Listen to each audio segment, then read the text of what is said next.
다들 안녕하세요. 프로토 91회차 토신 정보방 환급 인증합니다. 당첨금은 세후 금액인 거 알고 계시죠? 다들 아시겠지만 한 경기 취소되어 당첨금이 반토막 났지만 그래도 당첨 모두 축하드리며 오늘 경기도 분석 시작해보겠습니다. 금일 첫 번째 경기 리버풀 대 에버턴 분석 시작해보겠습니다. 리버풀은 휴식기 이전 2경기에서 승점 1점 추가해 그쳤다. 현재 리그 탑6의 이름을 올리는 토트넘과 브라이튼을 원정에서 상대했는데 승점 추가에 어려움을 겪으며 4위로 떨어졌다. 그래도 부진했던 지난 시즌보다는 안정적인 출발을 했다. 커티스 존스가 징계로 빠지는 이 경기지만 조타가 돌아올 수 있고 누네스와 살라, 디아즈의 스리톱도 건재하다. 에버튼은 본머스전 승리 이후 연승을 노린다. 그러나 더비 라이벌이자 우승권 팀인 리버풀을 만나야 하는 부담이 있다. 현실적으로 강팀 상대로 승점 1점 추가를 노리는 운영을 할 가능성이 커 보인다. 부상에서 돌아와 팀 공격을 이끄는 칼버트 르윈을 제외한 선수들이 하프라인을 쉽게 넘지 않으며 상대의 공세에 대응할 것이다. 리버풀의 승리를 본다. 에버튼은 최근 3경기에서 2승을 따내는 등 흐름이 좋다. 그 기간 경기당 2골 이상을 뽑아냈는데 가너와 두쿠레 등 이선 지원도 나아졌다. 그러나 리버풀 상대로는 전력 격차를 극복하기 어렵다. 대부분의 선수들이 A매치 기간에 대표팀을 다녀왔지만 정상적으로 복귀했고 살라와 조타, 디아스가 기회를 만들 리버풀이 승리할 것이다. 토신 최종 조합은 영상 아래 고정 댓글로 말 걸어주시면 토신정보방에서 무료로 공유해드립니다. 제발 손해보면서 토토하지 말고 다같이 웃으면서 즐겁게 배팅합시다. 함께 하실 분들은 부담 갖지 마시고 편하게 말 걸어주세요. 금일 두 번째 경기 레알 소시에다드 대 마요르카 분석 시작해보겠습니다. 소시에다드는 휴식기 전 마지막 경기에서 아틀레티코에 패하며 연승이 끝났다. 그래도 빌바오와 발렌시아 등 시즌 내내 순위 경쟁을 할 수 있는 상대를 만나 승리했기에 흐름이 나쁘다고는 볼 수 없다. 스페인 국대를 다녀온 웨아사발이 안정적으로 마무리하고 있고 메리노와 멘데즈, 주비멘디의 중원도 탄탄하다. 홈 연승 중이기에 연승을 이어가기 위해 전력을 다할 것이다. 풀백인 티어니의 공백은 문효지가 메울 수 있다. 마요르카는 최근 3경기 연속 무승부를 기록했다. 바르샤와 발렌시아 등 쉽지 않은 상대들을 만났는데 밀리지 않는 경기력을 보였다. 그러나 부상 이탈로 인한 전력 누수가 있다. 중앙 미드필더 다르더를 비롯해 센터백인 라일로가 결장 중이다. 코스타와 나스타시치 등이 선발 출전 중인데 풀핏으로 보긴 아쉬운 게 사실이다. 소시에다드의 승리를 본다. 마요르카는 무리키와 아부돈 등 최전방 공격수들이 기회를 골로 잘 연결하며 지난 시즌보다 나아진 득점력을 보이고 있다. 그러나 라일로의 공백 속에 수비 안정감은 떨어졌다. 메리노가 중원에 나서 패싱 게임을 전개하며 상대 수비를 흔들 수 있고 웨아사발과 쿠보, 바레네치아가 해결할 홈팀이 승리할 것이다. 토신 최종 조합은 영상 아래 고정 댓글로 말 걸어주시면 토신정보방에서 무료로 공유해드립니다.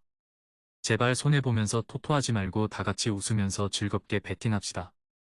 함께 하실 분들은 부담 갖지 마시고 편하게 말 걸어주세요. 금일 세 번째 경기 헬라스 베로나 대 나폴리 분석 시작해보겠습니다. 베로나는 시즌 출발이 좋았지만 최근 4경기에서 3패를 당하며 순위가 떨어졌다. 아탈란타와 밀란 등 강팀을 상대하기도 했지만 승격팀 상대로도 패하는 등 분위기가 좋지 않다. 논지와 사포나라 등 공격수들은 그 기간 한 골을 넣는데 그쳤는데 기회를 골로 만들지 못했다. 수슬로프와 옹글라 등 중앙의 경기력 기복도 최근 부진의 원인이다. 나폴리는 피오렌티나에 패하며 휴식기로 들어갔다. 우디네세와 레체 상대로 연속 4골을 뽑으며 기세를 올렸지만 홈에서 충격패를 당했다. 스팔레티 감독이 팀을 떠났고 새롭게 감독을 데려오기 위해 콘테를 비롯한 야인들에게 오퍼를 넣었지만 영입에 실패했다. 루디 가르시아가 소방수 역할을 해주길 바라는데 오시멘이 팀과 불화를 겪는 등 악재가 많다. 그래도 주축 선수들이 10월 A매치에서 맹활약하고 돌아왔기에 반등을 노린다. 나폴리의 승리를 본다. 주전 스트라이커와 팀과의 불화, 감독 교체 등 여러 상황이 산재해 있지만 그래도 베로나 상대로 전력의 우위는 분명하다. 특히 크바라츠엘리아와 폴리타노, 라스파도리 등 상대 수비를 넘어설 이선 공격수들이 질비한 원정팀이기에 측면이 불안한 베로나를 공략할 수 있다. 토신 최종 조합은 영상 아래 고정 댓글로 말 걸어주시면 토신 정보방에서 무료로 공유해드립니다. 제발 손해보면서 토토하지 말고 다같이 웃으면서 즐겁게 배팅합시다. 함께 하실 분들은 부담 갖지 마시고 편하게 말 걸어주세요. 금일 네 번째 경기 유니온 베를린 대 슈투트가르트 분석 시작해보겠습니다. 우니온은 개막 이후 연승에 성공했지만 그 이후 5경기를 모두 패했다.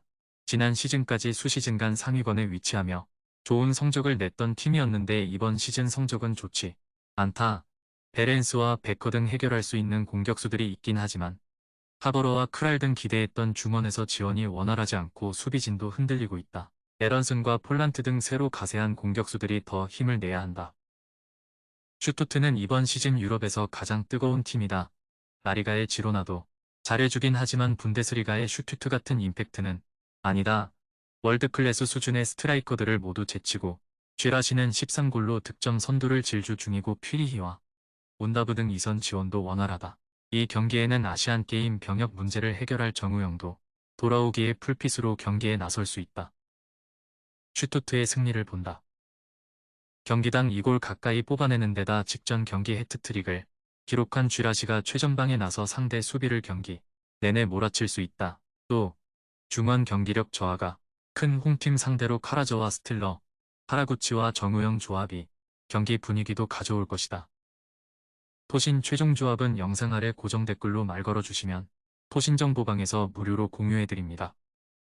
제발 손해보면서 토토하지 말고 다같이 웃으면서 즐겁게 배팅합시다. 함께 하실 분들은 부담 갖지 마시고 편하게 말 걸어주세요. 금일 5번째 경기 프라이부르크 대 VfL 보훔 분석 시작해보겠습니다. 프라이부르크는 시즌 초반 위넨과 도르트문트, 슈투트가르트 등 상위권 내의 팀들에게 패하며 중위권으로 추락했다. 그러나 우승권 팀을 제외한 팀들 상대로는 모두 승리를 따냈다. 그리포와 휠러 등 최전방 공격수들의 골이 적긴 하지만 약팀을 상대하는 법은 잘 알고 있다.